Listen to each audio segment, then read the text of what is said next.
Hey you guys, it's Peter, and welcome to my channel, Peter Likes Books. And today I have two graphic novels that I want to review and react to. I have so many books on my list to do reviews and reactions to. My video for today was going to be about Go Ask Alice.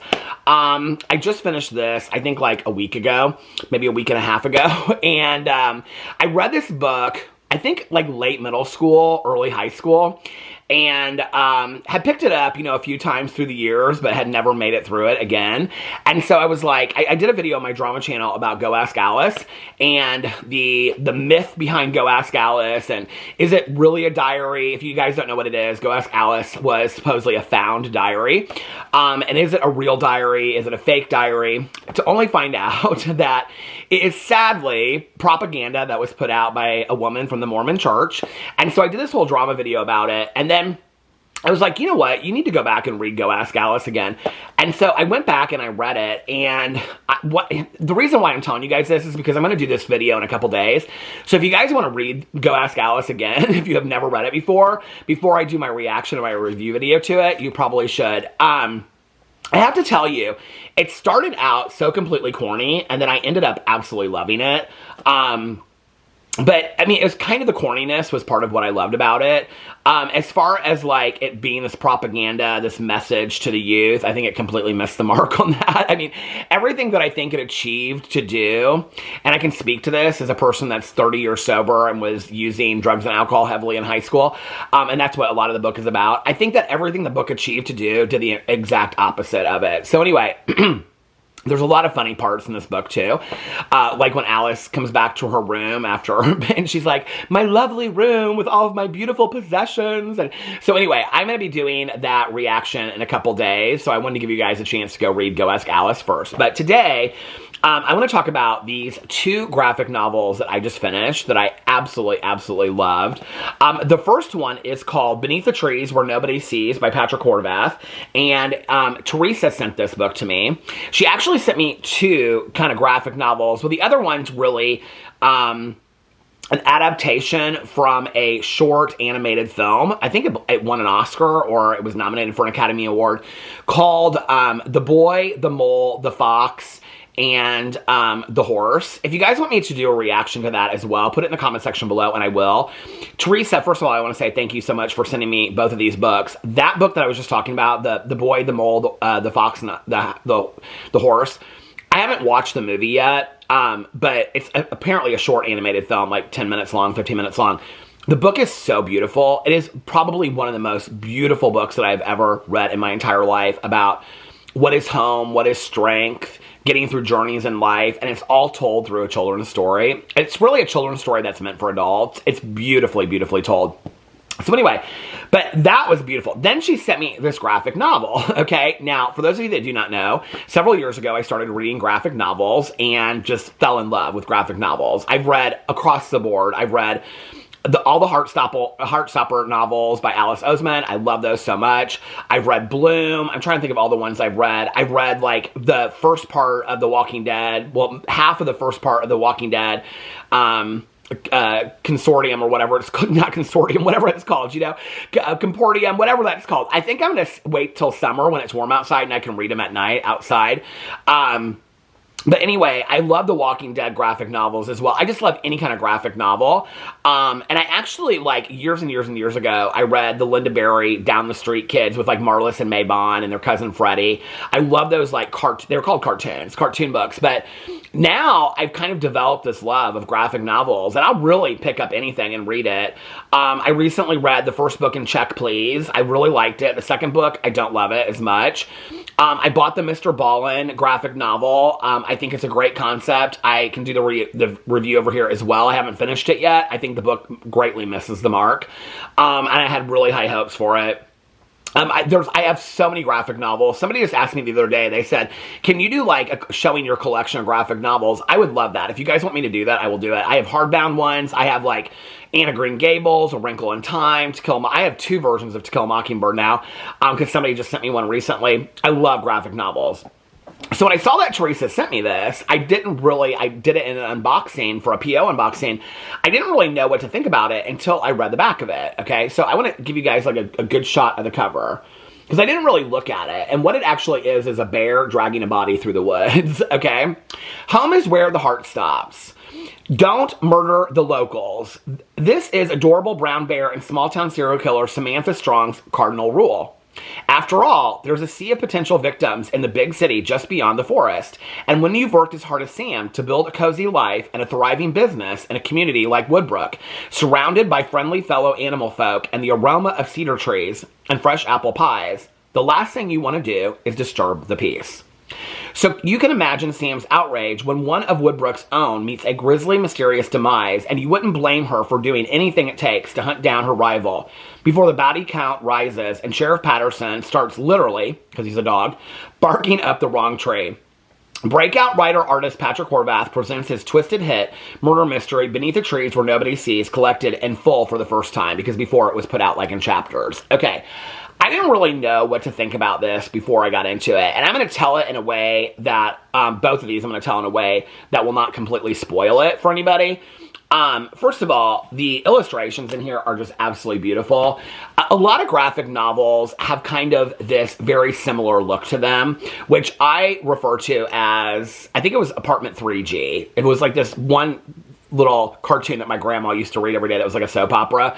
They very much look like all the people in those. I like graphic novels where like a Heartstopper graphic novel by Alice Oseman. When you read it, you know it's a graphic novel by Alice Oseman. I mean, you just know that. Like the characters the characters from the TV show, from the Netflix show, look just like the characters in the books.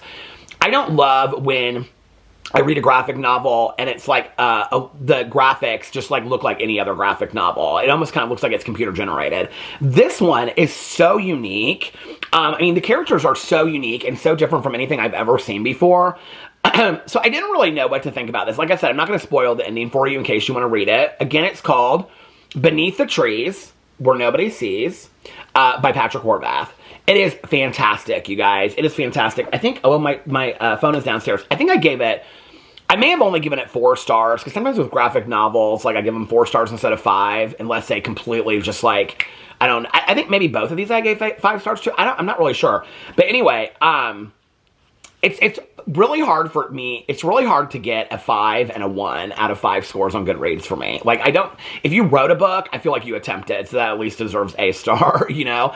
And if, like, it has to really profoundly affect me or last with me, or it's a book that I continue to talk about, which both of these I've continued to talk a lot about, that will get a 5. So, okay, when I read this, I didn't really know what to think about it. So, let me show you. Here's Samantha right here, okay?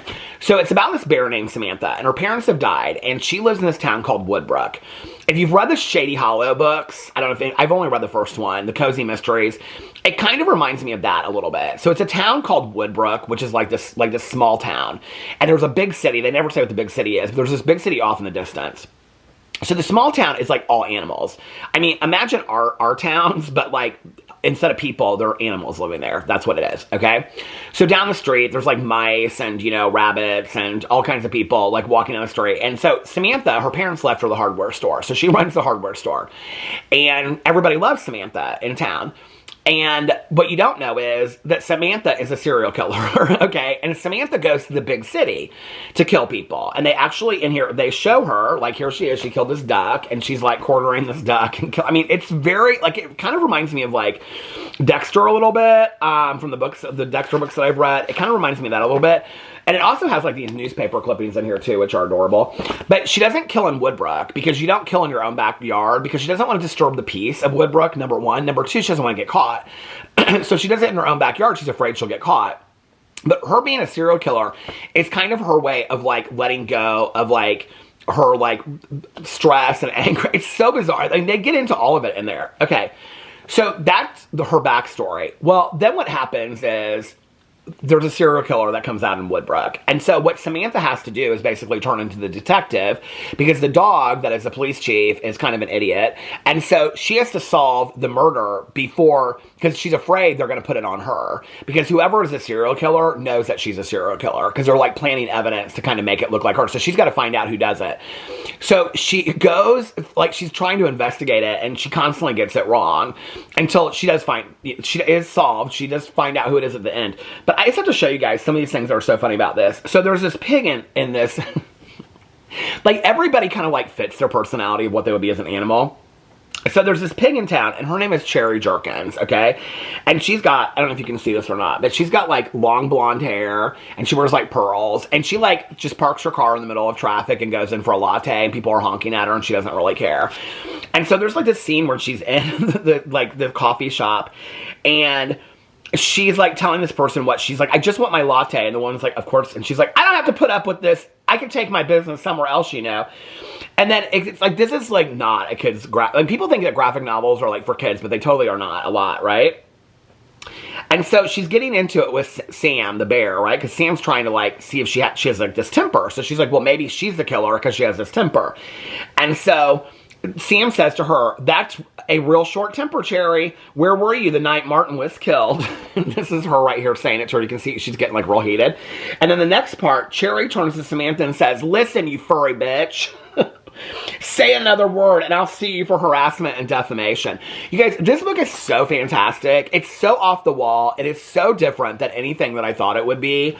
I am so impressed with this book. In the back of it, you can see like here's Samantha. It has all the illustrations in the back here of who everybody is.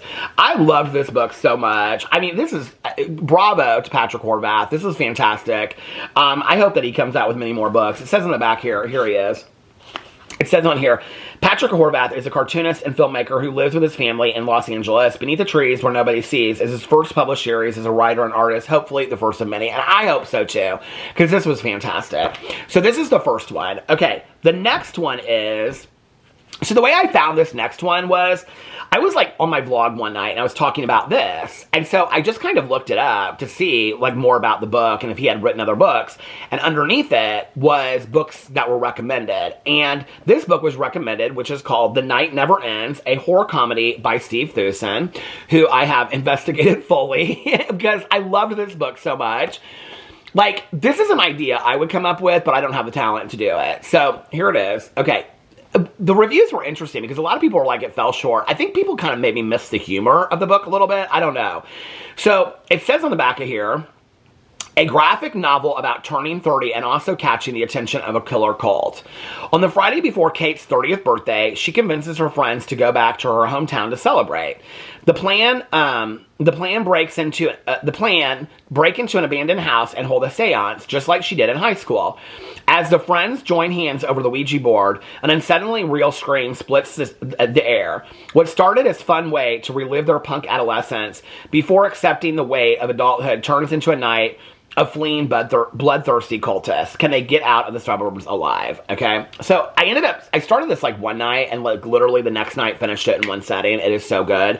Yet again, another one where, I'm trying to see if I can pick a good one here. Another one where like the cartoons, the illustrations are so unique and so well done that like, if you read another one of his books, you'd be like, this is a Steve Thueson book. Like, it's not like they don't look like a lot of other graphic novels that I've read. So what it's about this woman named Kate, okay? And first of all, I will tell you, it's very queer friendly. There's a lot of political humor in it. So if that's something that will upset you, probably this isn't the book for you. But I think, like I said, I think a lot of the humor is maybe missed on people. I don't know, maybe you had to be older to read this a little bit. But it's about this woman, her name is Kate, okay? And she's a barista, and she's turning 30. And so she gets all of her high school friends together to do this, like, Ouija board seance, and they find this abandoned house. I mean, right from the beginning, it's like where they park the car. It's, like, so funny because, okay, it's about this, she really has never let go of, like, her high school years. Like, she's still living in her high school years, right? Well, all of her friends have kind of moved on. Like, her one friend is married, and, like, a baby's on the way, and, like, they're trying to make their house look nice. And then her other two friends are engaged, and there's, like, I mean, they're all, like, moving on and doing other things, but Kate is still stuck. And she's, like, still stuck in this mindset of being, like, 18, right? And so she basically, like, guilt trips them all into doing this. Like, they all want to be doing something different for the night, but she basically, because it's a Friday night, but she basically guilt trips them into doing this. They have no desire to do this, right? So they do it. Well, then it's like, this gang of, like, bloodthirsty cult, like it said, comes in there to, like, they're killing somebody in the house, and they see it, and so then they start running for their lives, so these, like, cultists start running after them. Okay, this is where the humor, so that's what the book is about. The book is about them trying to get away from these people that are trying to kill them that are part of this bloodthirsty cult, okay? But the humor is what lies in between. Like, there's, like, several pages where they're, like, just, like, okay, so here's where they're, like, running away, you can see, from the people that are trying to kill them. This is when they're getting out of the house, okay? So then they, like, hop this fence, and they're just walking behind all these backyards, okay? Now, imagine yourself 30 with all your high school friends, and you're just walking behind all these yards, okay? These house yards in the suburbs. Of, like, I don't know why I found this so funny, but, like, all these, okay, I don't know, like, maybe I just found humor where there really wasn't something, I don't know, but it's like, imagine yourself at 30. I mean, I feel like I kind of, like, had some of these moments, and all these people, like, these people are trying to kill you, right? And you're no longer, like, this is where I feel like it caught the reality of the moment. And, like, you've kind of, like, you're still trying, they're all trying to get to this diner, okay? That's, like, streets away that they used to go to, because Kate has this brilliant idea that we used to always go to this diner, we should go there, we can make, because they left their phones in the house, okay? They don't have the keys to their cars. And one of the killers took the cars. So they're like, they have to walk to this diner, okay? Which, when they get to, has been closed for, like, 10 years. And she's like, oh my God, damn it, the diner's closed. It's like, she can't let go of her past. But what's so funny is, when they're walking behind all of this, like, these houses, they're literally walking behind these backyards. Where is it at? It's this part where, okay, they're still in the house. They're walking behind all these backyards, and they're talking, and, like, this one guy is, like, talking about how, like, they're really wanting to make the house nice and all this kind of stuff. And these people are, like, coming after them, and they're, like, trying to, like, anyway, it's so funny, you guys. Why can't I find it right now? It is a scene where they're, like, walking. Okay, they're just, like, walking and looking for all this stuff, right? And so they start having all these conversations that have nothing to do with being, like, chased by these killers. They're talking about, like, all this stuff that's going on in their real life, right? And, like, then these sprinklers go off. And, like, he says in here, okay, it's like, where's it at? I know I'm getting kind of tongue-tied right now. But he goes, they're like hopping fences, okay, trying to get away from these killers. And this is the conversation. They're talking about buying a house. He's like, yeah, I mean, it's, like, not happening anytime soon, but we've been, like, getting stuff together, buying furniture and decorating and stuff. And then he says, been trying to make a nice little home for once, you know? I mean, he's 30, right? And they're like, yeah, dude, your place has been looking nice. And he's like, oh, why, thank you, I really appreciate it. And he's like, yeah, it's mostly all Dana. She's got a whole new aesthetic. And they're all talking about, like, how he and his girlfriend are decorating this house because they want to buy, while these killers are trying to get them, okay? Then at the end, the killers finally get him, and they tied him up, and Kate, the barista, is having this nervous breakdown, and she's talking about how she has depression and anxiety, but she didn't, like, she's so depressed with her life, because she's never done anything with her life, is basically what she's saying, and she's talking about working in this coffee shop, and and she's like, I started taking antidepressants, and they're like, well, that's good. They're like, oh, hey, that's good, and she's like, yeah, I know, but now I take them, I don't have really any feelings or emotions or anything, right? And, so they're, like, all like, oh, well, that's good. Like, it's, like, all this adult talk paired with, like, these killers are trying to kill him. And so she's like, but she just stopped crying. She doesn't have any emotions anymore. And they're like, well, that's good. And she's like, yeah, and there's other, like, side effects of antidepressants. And she's like, and I fart a lot. And she's like, but it's not a fart. It's a shit. You guys, I got to this part. It's like 3 o'clock in the morning. I am, like, trying to hold it in, okay? I mean, they're literally, like, they're tied up in this basement. These killers are about to get them, and this is what they're talking about. And they're all, like, looking at her like, what are you talking about? And she was like, it was the end of the day, and she was, like, talking about how she was at work, and all of a sudden she shit her pants. But she knows it's, like, a side effect of the antidepressants. And she's like, so my choices now are either kill myself or shit my pants. That is what my life has become. And they're like, Kate, this one girl goes, Kate, and she's like, I don't think antidepressants make you shit your pants. And then she, like, loses. And she goes, so I just fucking shit my pants for no reason? And then the killers come over, and they're like, it's like, okay. The book is paired with, like, these 30-year-olds, okay, that are, like, this one girl is still stuck in time at, like, 18 years old, having these adult conversations while these people are trying to kill them at the same time. It is so fantastically done. Steve Thueson, I want to get some more of his stuff. This is such a great book. It is such a fantastic book. The Ninth Never Ends, and it is by Steve Thueson, Thueson. I will not link them, but I'll put the titles in the comment section below if you guys want to find them. 2 of the best graphic novels I've ever read. I love these so much. Anyway, let me know if you've read these and what you thought. Please put any graphic novel recommendations in the comment section below. I am heavily purchasing graphic novels right now because I love them so much. Especially like scary ones that are kind of, funny at the same time. Anyway, I love you guys so much, and I will see you tomorrow. Bye.